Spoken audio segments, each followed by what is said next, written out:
The finale of your favorite knockoff Batman Moon Knight douchebag is here, so let's get right into it.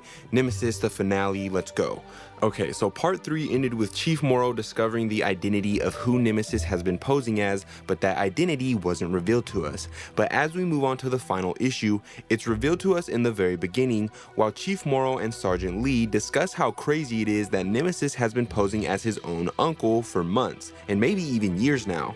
Then after that, Chief Morrow looks down at the card with the time Nemesis says he's supposed to die, and remarks that they can't take anything for granted. The story then jumps ahead to Nemesis's uncle's house, or in this case, Nemesis's house, where a full SWAT team is ready to bust in and take him down. The SWAT team methodically breaks into the house through the windows, then rushes through some doors before running up the stairs. But unfortunately for them, once they reach Nemesis's uncle, they realize that they've fallen for a trap, because his uncle is confined to his bed and strapped to a bunch of explosives. Once the explosives go off, they destroy the entire mansion and pretty much kill the entire SWAT team with the exception of Chief Morrow and his partner Sergeant Lee.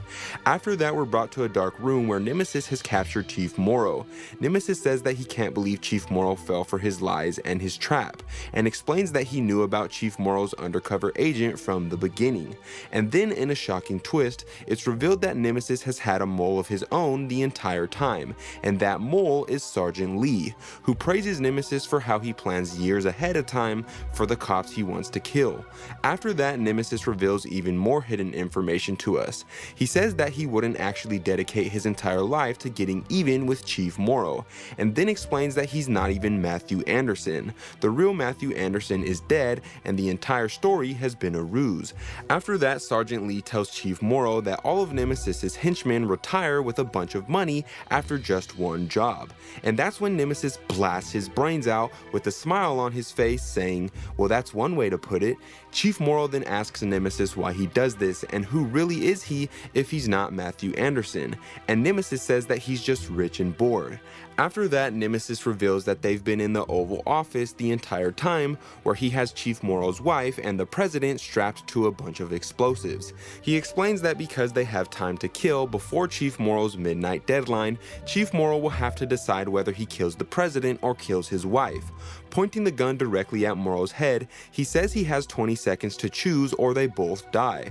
But then, in an unsuspected move, the president walks towards Nemesis and tells Chief Morrow to press the button.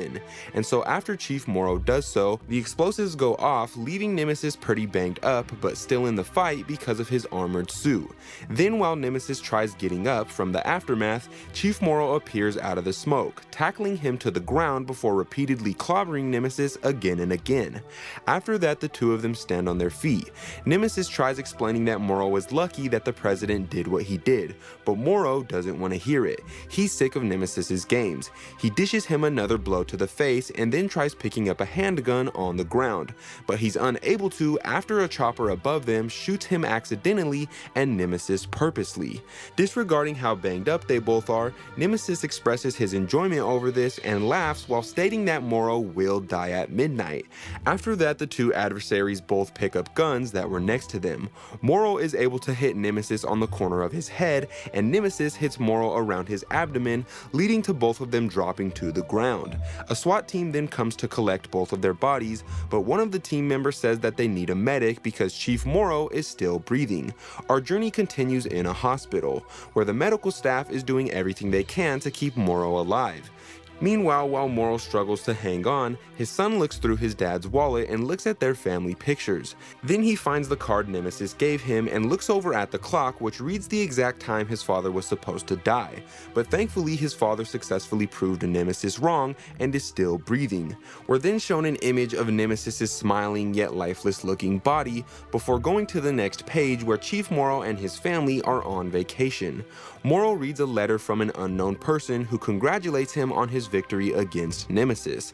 The person writing the letter then explains that they run a business where they make people who are rich and bored into supervillains, and because Chief Morrow was able to beat Nemesis, perhaps the greatest villain they've created yet, their establishment will no longer target him, so he's safe from all their other villains. After that, while looking a bit stunned and confused, Morrow is brought the most expensive bottle of wine in the world from the very person who wrote him the letter. So Morrow asks if the man man is at the resort with them. And the waiter explains that the man isn't there and that this bottle of wine has actually been waiting for him there for the last 10 years with very specific instructions. After that, before the story ends, we see a back view of the mystery man responsible for all of this drinking wine on a beach. And sadly, that's when Nemesis comes to an end. Or at least that's what we thought. Because Mark Millar and Jorge Jimenez have put together a new Nemesis series called Nemesis Reloaded, and I'm super hyped about it. So if you want me to cover the first issue, let me know in the comments down below, and I love you.